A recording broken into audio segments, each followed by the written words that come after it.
हाँ भाई, तो जो इंसिडेंट लाइट है वो लाइट जो इंसिडेंट कराते हैं, तो जो इंसिडेंट फोटोन है उसके कारण जो इलेक्ट्रॉन इमिट हो रहा है वो इंटेंसिटी के डायरेक्टली प्रोपोर्शनल है। जो number of electron emitted per second is directly proportional to intensity of light.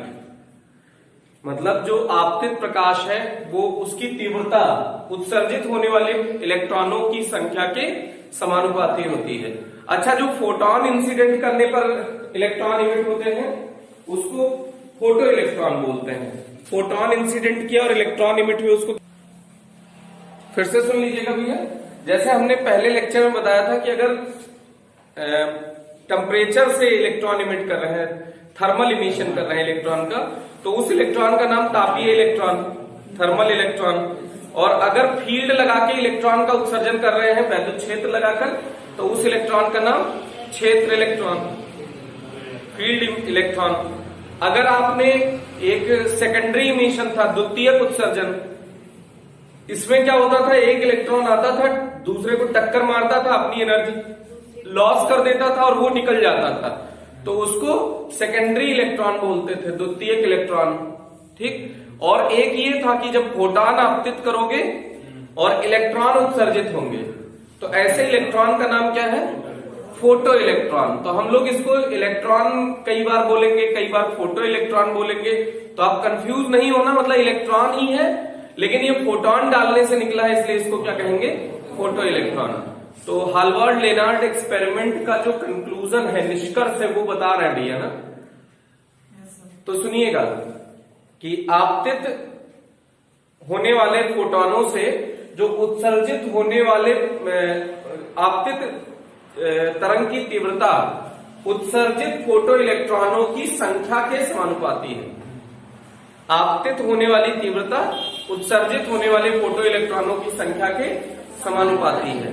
ये समझ में आया कि नहीं आया?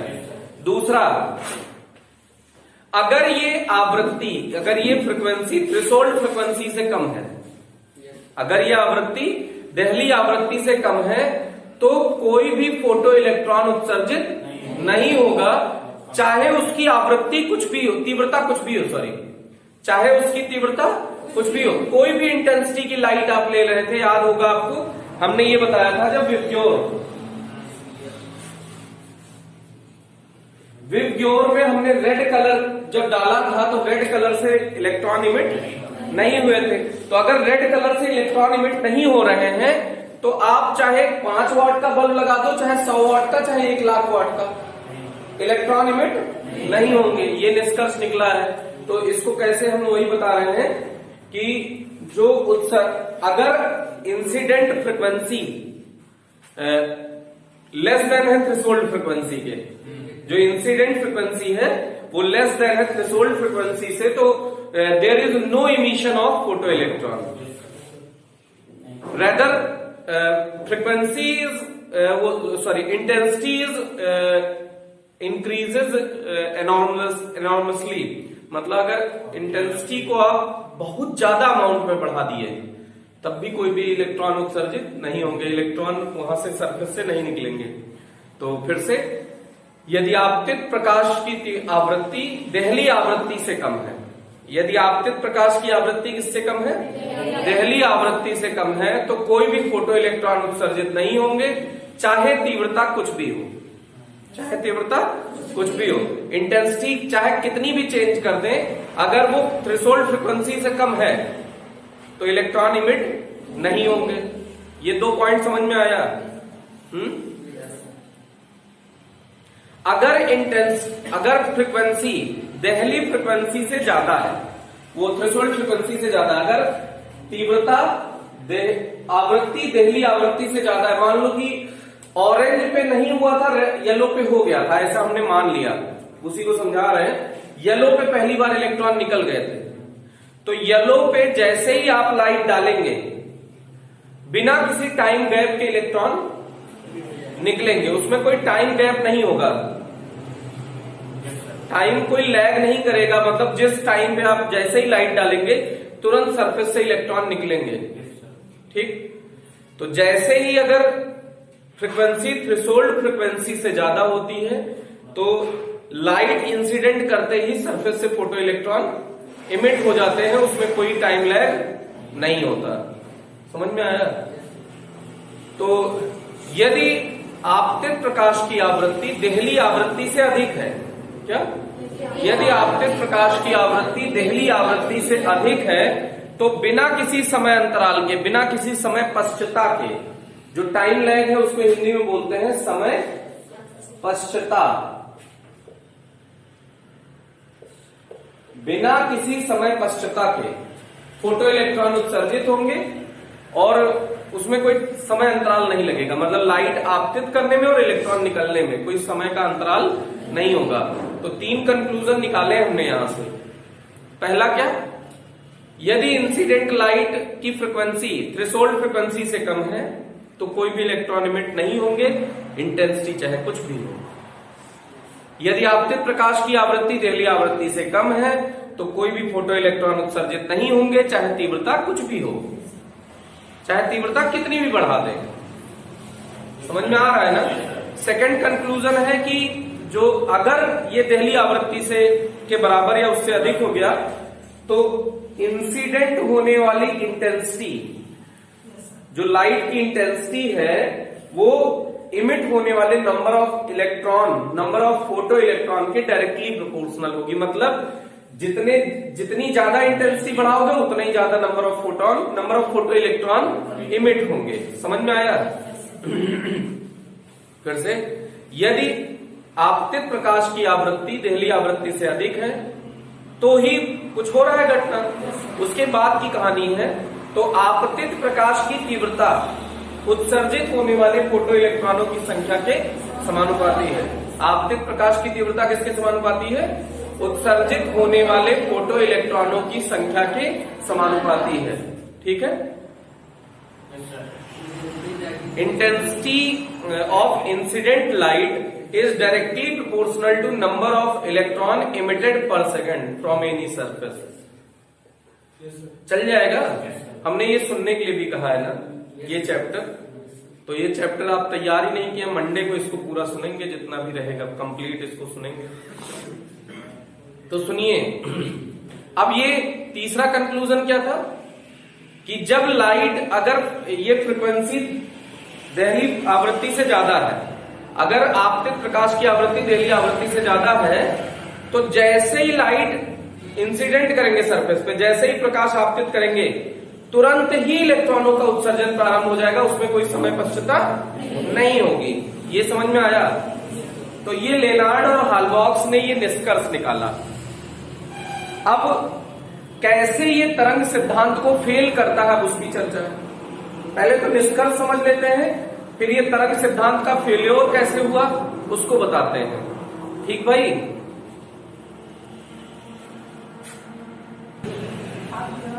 अब देखिए, अब तरंग सिद्धांत का कैसे फेल्योर हुआ, कैसे वेव थ्योरी फेल हुई उसकी चर्चा है इस एक्सपेरिमेंट के बाद। तो इस एक्सपेरिमेंट में क्या पता चला कि पहला, अगर आपतित प्रकाश की आवृत्ति देहली आवृत्ति से कम है, अगर इंसिडेंट लाइट की फ्रीक्वेंसी थ्रेशोल्ड फ्रीक्वेंसी से कम है तो फोटो इलेक्ट्रॉन इमिट नहीं होंगे। लेकिन वेव थ्योरी क्या कहती थी?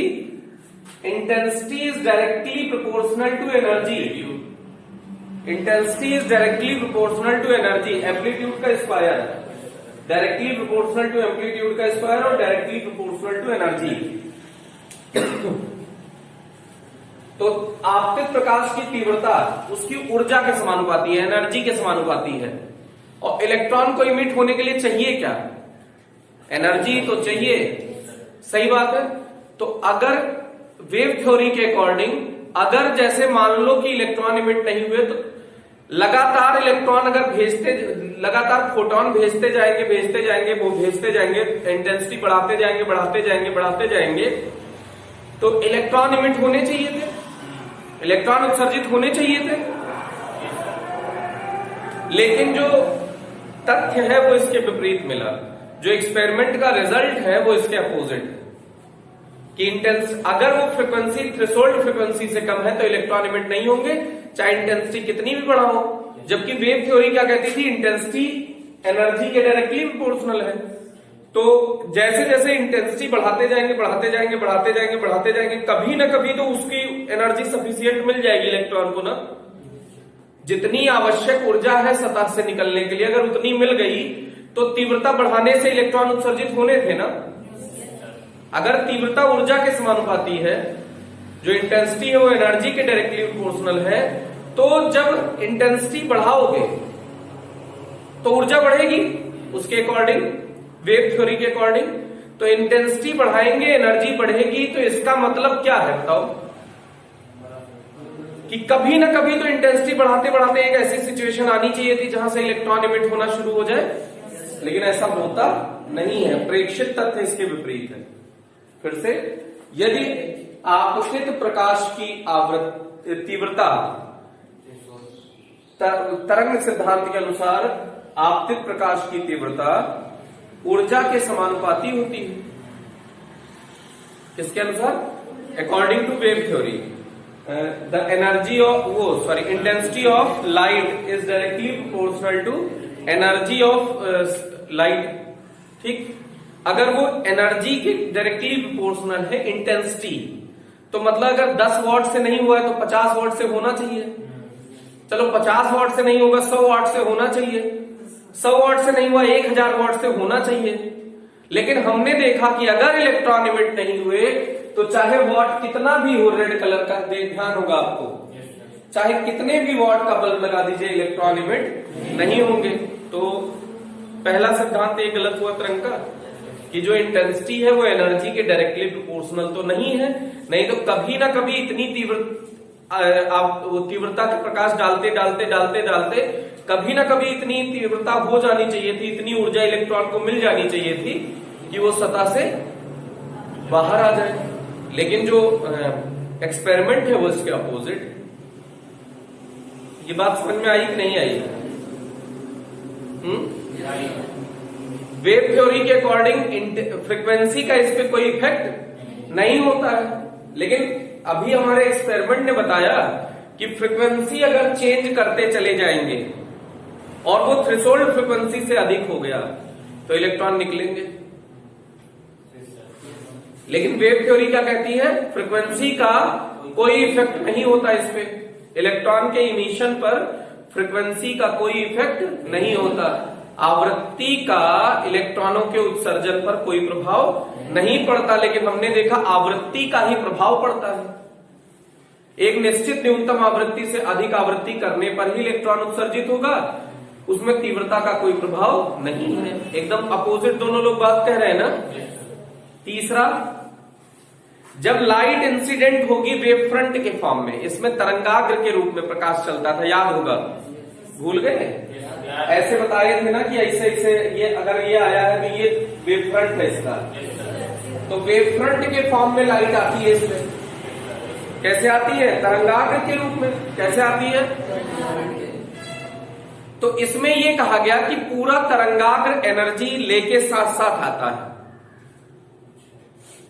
तो ये पूरा एनर्जी है। सोचो, एनर्जी आई, इस सरफेस को मिली, मान लो इलेक्ट्रॉन को निकलने के लिए 2 जूल एनर्जी चाहिए, हम एग्जांपल बता रहे हैं। सरफेस वाले इलेक्ट्रॉन को निकलने के लिए 2 जूल एनर्जी चाहिए, और ये ½ जूल एनर्जी लेके आ रहा है। ये कितनी एनर्जी लेके आ रहा है? Wave front ½ joule. तो ½ जूल आया, इसने पूरे सरफेस को दिया। फिर दूसरा वेव फ्रंट आएगा, वो भी पूरा सरफेस को देगा, 1 जूल हो गया। तीसरा आएगा, वो भी ½ जूल देगा, 1.5 जूल हो गया। चौथा आएगा, वो भी ½ जूल देगा, 2 जूल हुआ। अब इलेक्ट्रॉन निकलना चाहिए, नहीं आया?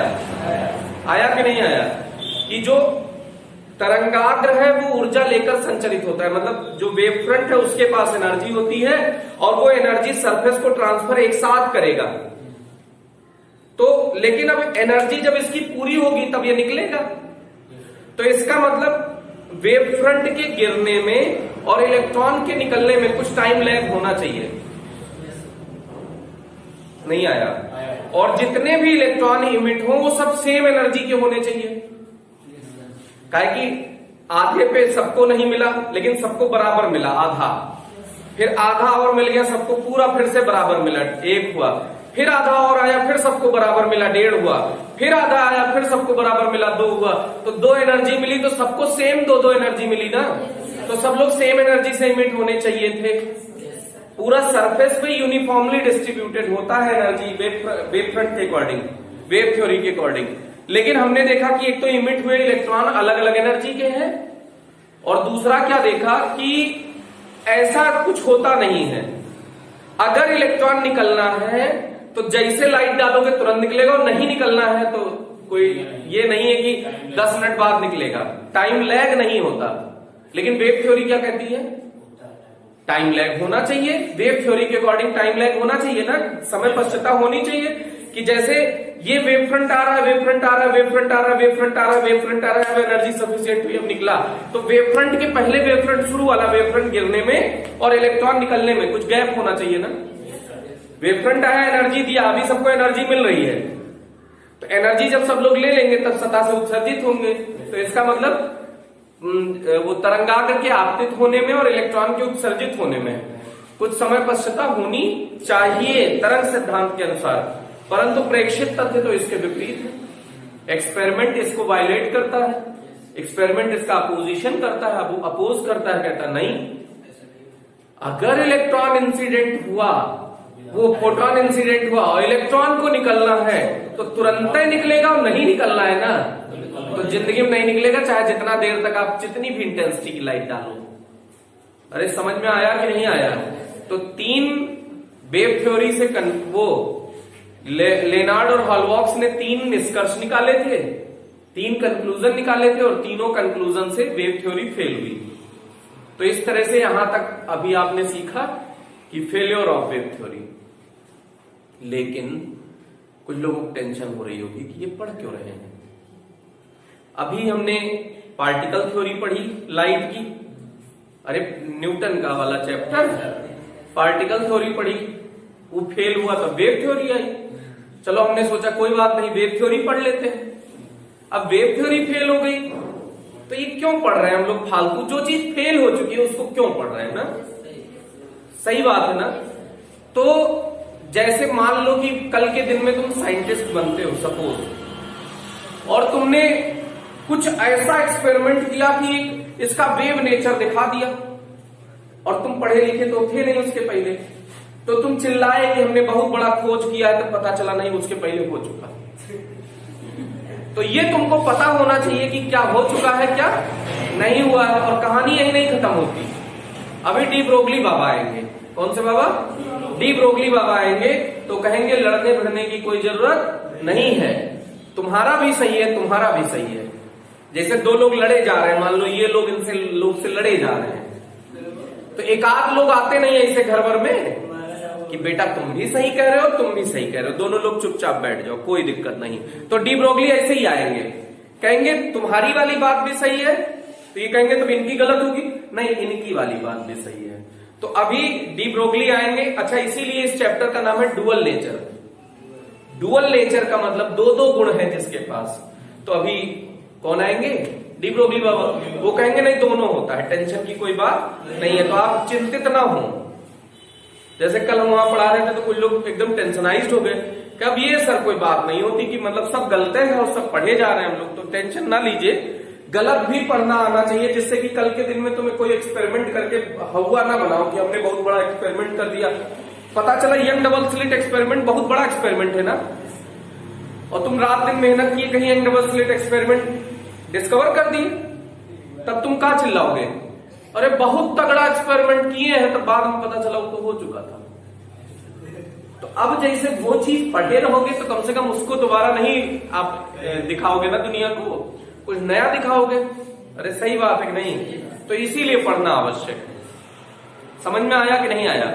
खैर ये थ्योरी गलत ही नहीं है, आगे जाके सही हो जाएगी, तो गलत नहीं है, सही हो जाएगी, लेकिन तब भी जानना तो चाहिए ना, है ना? जानना चाहिए। अरे पेपर में नहीं आएगा, इसी बात करते हो। पेपर में ना आने के लिए चैप्टर बना है क्या? तब तो ऐसे कोई चैप्टर नहीं आएगा पेपर में, हर चैप्टर कहीं ना कहीं फेल हुआ है। तो इतना समझ में आ गया ना? अब हम लोग थोड़ा सा एक इक्वेशन देखते हैं। ये इक्वेशन बड़ी बढ़िया है, बड़ा समझदार है। आइंस्टीन बाबा आते हैं तो इससे ही उल्टी सीधी बात करते हैं। वो कोई लॉजिकल बात नहीं, मतलब वो सारी लॉजिकल बात करते हैं, वो कुछ प्रूव करने में विश्वास नहीं करते। कौन? आइंस्टीन बाबा।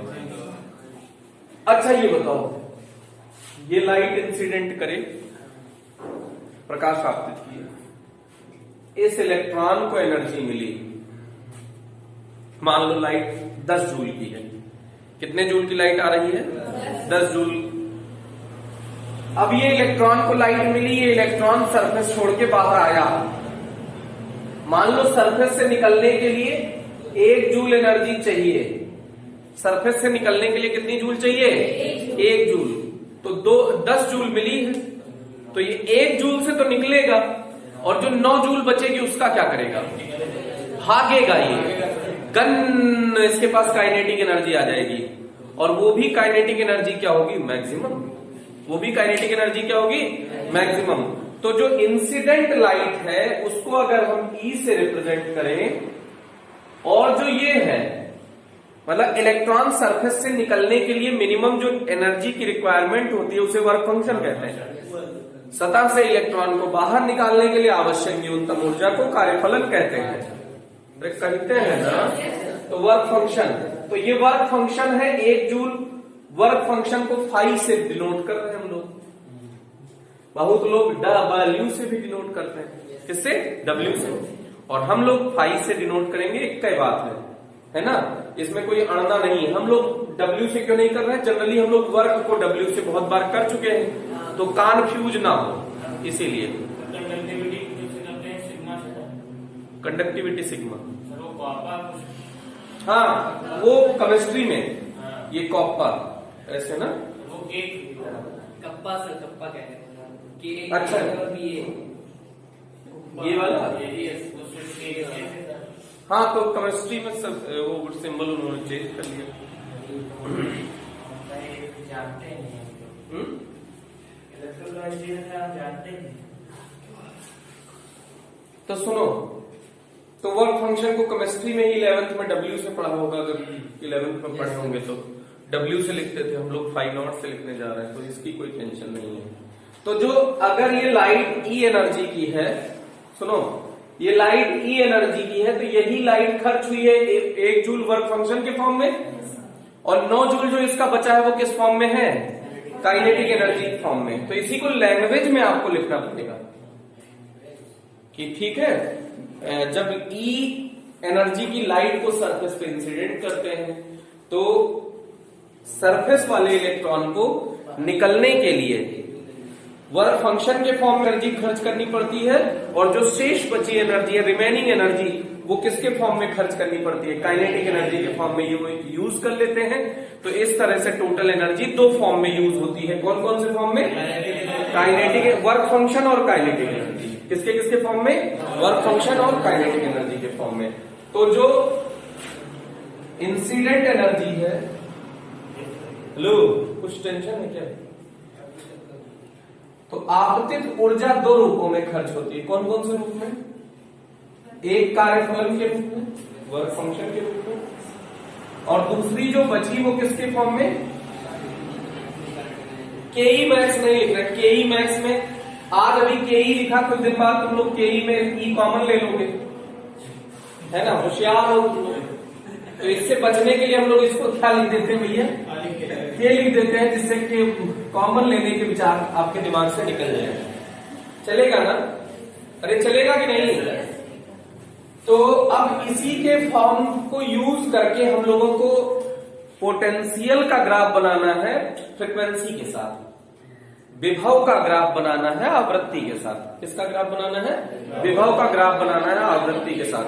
तो आवृत्ति का विभव के साथ परिवर्तन आरेख, मतलब graph of frequency versus potential versus frequency, ये ग्राफ हमको डिस्कस करना है। तो इसी को आगे बढ़ाने जा रहे हैं। तो आपने ये पढ़ा कि E बराबर h न्यू होता है ना। चलो पहले हम लोग K मैक्स निकाल लेते हैं। तो K मैक्स बराबर क्या हो जाएगा? E माइनस 5 नॉट हो जाएगा क्या? बोलो। E बराबर एच न्यू होता है कि नहीं? E बराबर एच न्यू और फाई नॉट बराबर एच न्यू नॉट। ये न्यू नॉट क्या है? न्यू नॉट तो वही है, cut off potential, threshold frequency. Threshold frequency, wavelength बता रहे हैं भाई।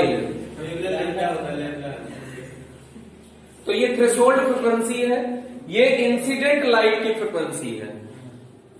इंसिडेंट लाइट की फ्रीक्वेंसी अगर ग्रेटर हुई थ्रेशोल्ड से तो एनर्जी इंसिडेंट होगी। ये इक्वेशन बहुत कुछ समझा भी रहा है, देखो एच कॉमन ले लो, न्यू न्यू नॉट। अगर ये ज्यादा हुई मतलब चाहिए ज्यादा और इंसिडेंट फ्रीक्वेंसी कम है, जो ये है E ये एच न्यू है, जो ये फाई है एच न्यू नॉट है। हम ही कह रहे हैं कि अगर न्यू नॉट ज्यादा चाहिए मतलब निकलने के लिए ज्यादा फ्रीक्वेंसी चाहिए और फाई कम, तो ये निगेटिव आ जाएगा ना पूरा। अरे बोलो, निगेटिव नहीं होगा। अगर ये ज्यादा चाहिए होती और इंसिडेंट लाइट कम फ्रीक्वेंसी की होती, मुंह बना रहे हो, रिस्पॉन्स दो यार। हम कह रहे हैं अगर ये थ्रेशोल्ड फ्रीक्वेंसी ज्यादा चाहिए होती और इंसिडेंट फ्रीक्वेंसी कम होती तो ये निगेटिव हो जाता कि नहीं हो जाता? बोलो, निगेटिव हो जाता। तो निगेटिव हो जाता तो एनर्जी निगेटिव हो जाती। निगेटिव हो जाती क्या मतलब उस सरफेस से इमिट नहीं होता। अरे सही बात है ना, समझे कि नहीं? अच्छा देखो, अगर इंसिडेंट फ्रीक्वेंसी, ये कौन सी फ्रीक्वेंसी है? आपतित प्रकाश की आवृत्ति, और ये कौन सी है? पहली आवृत्ति। ये कौन सी फ्रीक्वेंसी है? इंसिडेंट फ्रीक्वेंसी, और ये थ्रेशोल्ड। अगर ये दोनों बराबर हो जाती, आपतित प्रकाश की आवृत्ति जब देहली आवृत्ति के बराबर या उससे अधिक होती है तो इलेक्ट्रॉन का उत्सर्जन प्रारंभ हो जाता है। यह घटना प्रकाश वैद्युत प्रभाव कहलाती है, फोटो इलेक्ट्रिक इफेक्ट। तो अगर ये दोनों बराबर हो गए तो इलेक्ट्रॉन निकलेगा कि नहीं निकलेगा? निकलेगा, लेकिन उसकी काइनेटिक एनर्जी जीरो होगी। इसीलिए देखो, सरफेस पे आया और बैठ गया, कहा नहीं अब हमको ले चलना है तो आप व्यवस्था करो, गाड़ी वाड़ी आप मिलाओ, हमारे पास एनर्जी नहीं है। झमसे कि नहीं झमसे? अरे बोलो। तो ये अगर बराबर हो गया इंसिडेंट फ्रीक्वेंसी और थ्रेशोल्ड फ्रीक्वेंसी तो निकलेगा तो सही, लेकिन उसके पास काइनेटिक एनर्जी नहीं होगी। देखो, एक का इक्वेशन सब एक्सप्लेन करना है ना झमझमा के। अरे बढ़िया इक्वेशन है ना। तो ये हुआ के मैक्स। अच्छा, एक बात और हमने इसी में बताया था, आपको याद हो तो है, इसका भी एक फॉर्मूट और लिखते हैं। लेकिन एक बात, ये एक फॉर्मूला हो गया, इसमें इतने फॉर्मूले बनते हैं कि आपको बहुत सारी टेंशन हो जाएगी। तो आपको बहुत सारी टेंशन लेने की जरूरत नहीं है, खाली एक फॉर्मूला याद करो।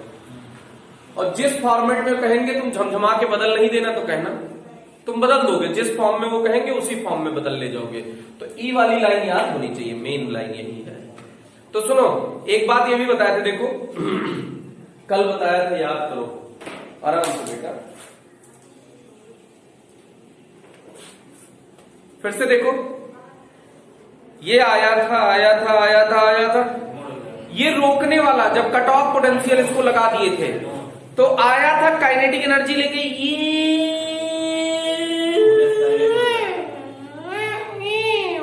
नहीं आया। तो इसकी जो काइनेटिक एनर्जी थी वो किस में कन्वर्ट हो गई थी? पोटेंशियल एनर्जी में। कहा?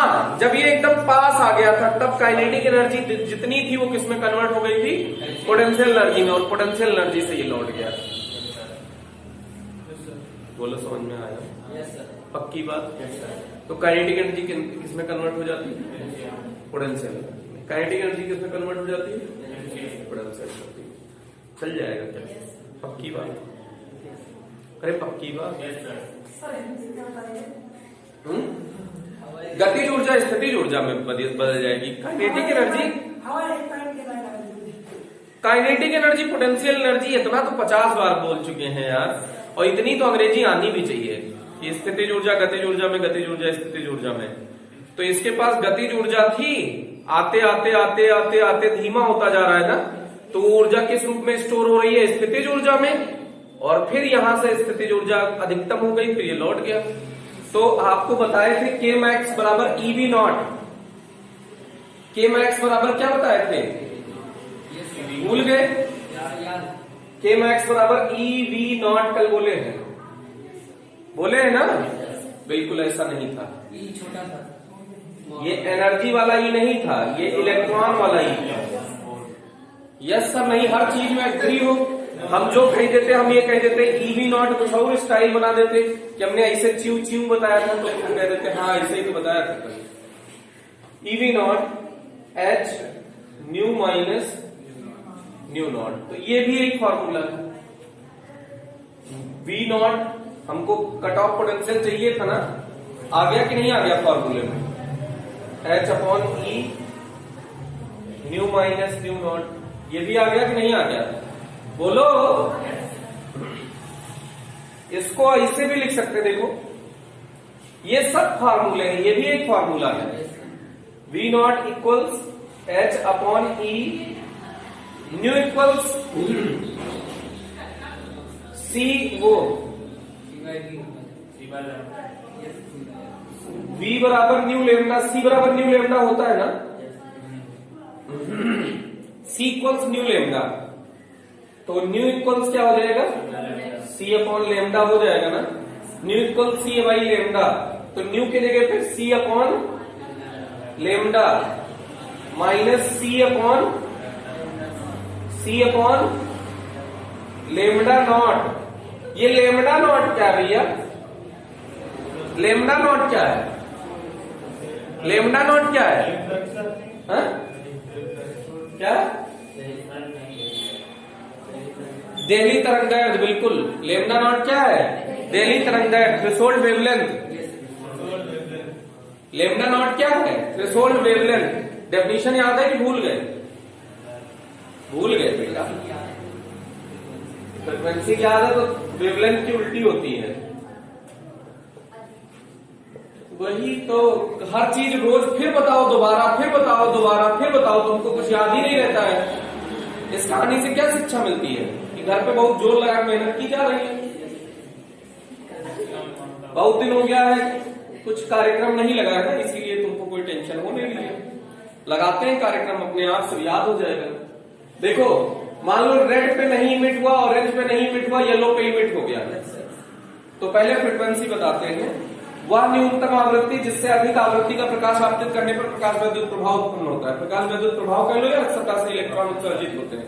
सतह से इलेक्ट्रॉन उत्सर्जित होना ही प्रकाश वैद्युत प्रभाव कहलाते हैं।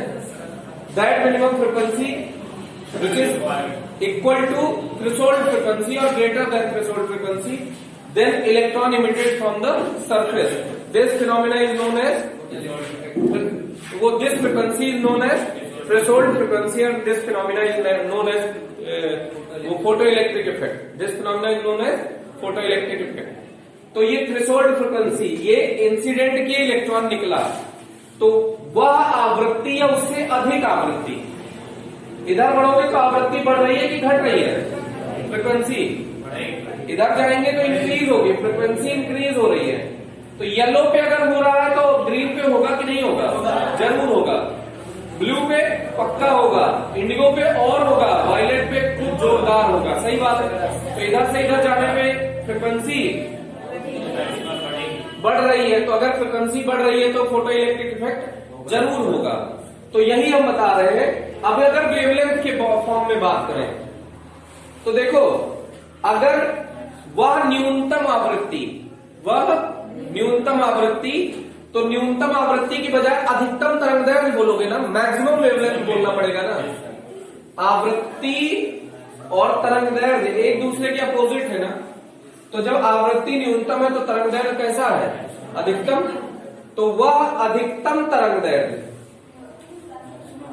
अच्छा इधर से इधर जाने पे वेवलेंथ डिक्रीज हो रही है, इंक्रीज? डिक्रीज हो रही है ना। लेमडा तो डिक्रीज हो रहा है ना। तो अगर इसका लेमडा मैक्सिमम होगा कि नहीं होगा? इन लोगों में, हाँ रेड का मैक्सिमम होगा, लेकिन जहां लाइट इमिट हुई है उसकी बात कर रहे हैं। जहां पे इलेक्ट्रॉन इमिट हुए हैं, जिसपे इलेक्ट्रॉन उत्सर्जित हुए हैं, उसकी बात कर रहे हैं कि उसके लिए तो ये लेमडा मैक्सिमम है ना। तो लेमडा या तो मैक्सिमम वो होना चाहिए किसके इक्वल, थ्रेशोल्ड वेवलेंथ के इक्वल।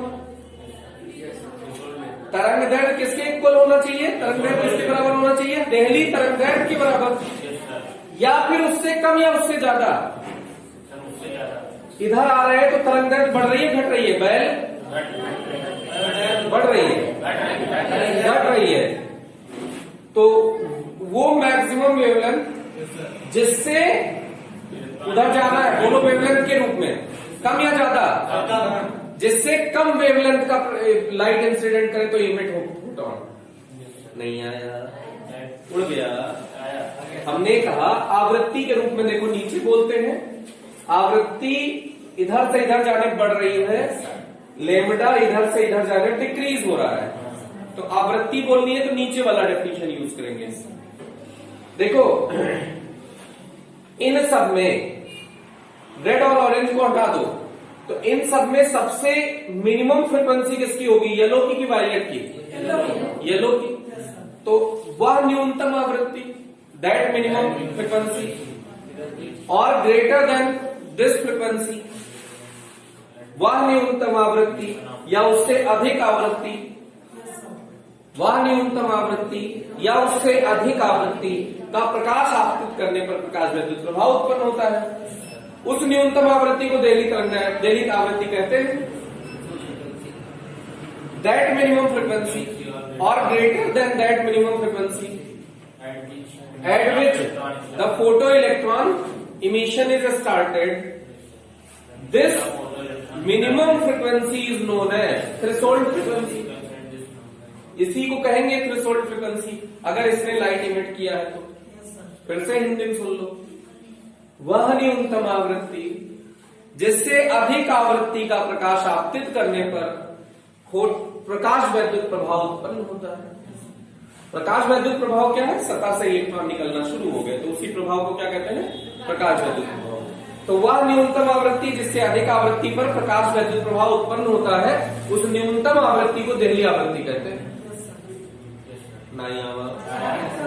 नहीं आया तो मना करो भाई, आया ना। फिर से दैट मिनिमम फ्रीक्वेंसी और greater than that minimum frequency at which photo electron emission is started, this minimum frequency is known as threshold frequency. चल जाएगा क्या, चल जाएगा क्या। अब इसके आगे ऊपर चलो, वेवलेंथ के फॉर्म में इधर से इधर जा रहे हो तो ये वेवलेंथ मैक्सिमम है कि मिनिमम, क्योंकि वेवलेंथ डिक्रीज हो रहा है, तरंग दैर्घ्य घट रही है, तो इसकी तरंग दैर्घ्य तो इन सब में अधिकतम है ना। तो वह अधिकतम तरंग दैर्घ्य जिससे अधिक तरंग दैर्घ्य की कम तरंग दैर्घ्य, बोलो कम तरंग दैर्घ्य, इधर जा रहा हो तो तरंग दैर्घ्य घट रही है ना, तो इधर जाने तो प्रकाश वैद्युत प्रभाव होगा नहीं, इधर ही जाने पर होगा ना यार। तो वह अधिकतम तरंग दैर्घ्य जिससे कम तरंग दैर्घ्य का प्रकाश आपतित करने पर प्रकाश वैद्युत प्रभाव उत्पन्न होता है, उस अधिकतम तरंग दैर्घ्य को देहली तरंग दैर्घ्य कहते हैं। फिर से दैट मैक्सिमम वेवलेंथ और ग्रेटर देन दैट, वो sorry less than that maximum wavelength, less than that maximum wavelength eight which the photo electron started emit from the surface, then that maximum wavelength is known as threshold। आया कि नहीं आया। देहली आवृत्ति, देहली तरंग दैर्घ्य most confusing topic है, सबसे ज्यादा confusion इसी में होता है। एकदम उल्टा जस्ट बोलना है ना यार। वह न्यूनतम आवृत्ति जिससे अधिक आवृत्ति पर प्रकाश वैद्युत प्रभाव उत्पन्न होता है, तो तरंग दैर्घ्य के लिए भी बोल देते हैं वह अधिकतम तरंग दैर्घ्य जिससे अधिक तरंग दैर्घ्य पर नहीं, वह अधिकतम तरंग दैर्घ्य जिससे कम तरंग दैर्घ्य पर प्रकाश वैद्युत प्रभाव उत्पन्न होता है, देहली तरंग दैर्घ्य कहलाता है। चल जाएगा। लियो अंतिम बात कर देते हैं इसी की। तो देखो इतना तो समझ में आ गया ना। अब देखो इसको अंदर उसमें हमको ग्राफ खींचना है, तो V0 इधर रख दो इक्वल्स, इससे एक ग्राफ खींचना है न्यू के फॉर्म में, इसी लाइन इसी से ग्राफ खींचना है। तो देखो न्यू इंटू H/E हो जाएगा। अरे बोलो न्यू का H/E से मल्टीप्लाई कर दिए, minus H nu naught upon E, इतना हो जाएगा ना। इसका कंपैरिजन करो, y इक्वल्स, इसको बाद में लिख देंगे जिससे कंपैरिजन करना है आप, एम एक्स माइनस सी, ऐसा हो गया क्या? y equals M X minus C का ग्राफ है, y equals M X minus C का ग्राफ कैसा होगा? स्ट्रेट। और c क्या है? y intercept. c क्या होता है? y अक्ष पर कटान। ढाल तो ये है बेटा, ये स्लोप ये है, m स्लोप है, ये c इंटरसेप्ट है। तो y एक्सिस पे इंटरसेप्ट का मतलब है कि ये निगेटिव है कि पॉजिटिव? अरे इसके आगे निगेटिव बना है, पॉजिटिव। निगेटिव बना है तो नीचे काटेगा, पॉजिटिव बना होता तो यहां से काटता। और ये स्लोप पॉजिटिव है निगेटिव? स्लोप पॉजिटिव होने का मतलब थीटा 0 से 90 के बीच में है। स्लोप निगेटिव होने का मतलब थीटा 90 से 180 के बीच में है। तो थीटा किसके किसके बीच में है? 0 से 90 के बीच में। तो ग्राफ यहां से जाएगा, ग्राफ यहां नीचे y एक्सिस से जाएगा और ऐसे निकलेगा, क्योंकि 0 से 90 के बीच में एंगल रहेगा। नहीं है, बहु रहा है।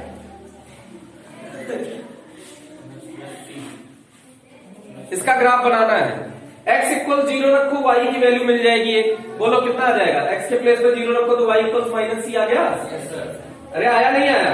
y इक्वल 0 रखो, यहाँ 0 रखो तो कितना आया? mx इक्वल सी आ जाएगा।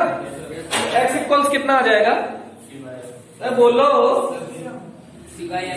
अब बहुरा रहे हो, इसमें y 0 रख दो तो 0 इक्वल्स mx माइनस सी है, तो c इधर ले आओ तो mx इक्वल सी हो जाएगा, तो x equal C by m हो जाएगा। तो अब इन दोनों से, अरे अब इन दोनों से ग्राफ बना लो, झंझट खत्म हो जाएगी। देखो जब x 0 है, x 0 है मतलब x पे नहीं चलना है, तो y कोऑर्डिनेट कितना है? माइनस सी। x 0 है तो y माइनस सी है, x 0 है तो y माइनस सी है। y 0 मतलब y पे ना जाओ तो x कितना है? c upon m. c upon m positive है तो इधर कहीं होगा, निगेटिव होता तो पीछे कहीं होता। तो इन्हीं को ज्वाइन कर दो, यही तो ग्राफ है यार। तो वही ग्राफ यहां भी है, देखो ये झमाक। तो ये जो m है ढलान वो कितनी है? बोलो, h अपॉन ई है। ढाल तो h अपॉन ई है ना, कंपेयर करो। और c कितना है? h nu upon E, h nu naught upon E. ये कितना है? h upon E, h nu naught upon E. चल जाएगा? h nu naught upon E चल जाएगा, ये वाला y हाइट। और क्या चाहिए? x वाली दूरी कितनी है? c by m. ये वाली दूरी कितनी है? c by m. तो ये दूरी भी तो मिल गई तुमको, c बाई एम। ये इतना चाहिए होता है। तो ये ग्राफ बना लीजिएगा। कंपैरिजन करने के लिए आता है कि 3-4 वेव हो तो उसमें ग्राफ आप प्लॉट कर सकते हैं, ठीक है। तो यहां तक कंप्लीट कर लीजिएगा, फिर इसके बाद अगले टर्म की बातचीत की जाएगी। Thank you.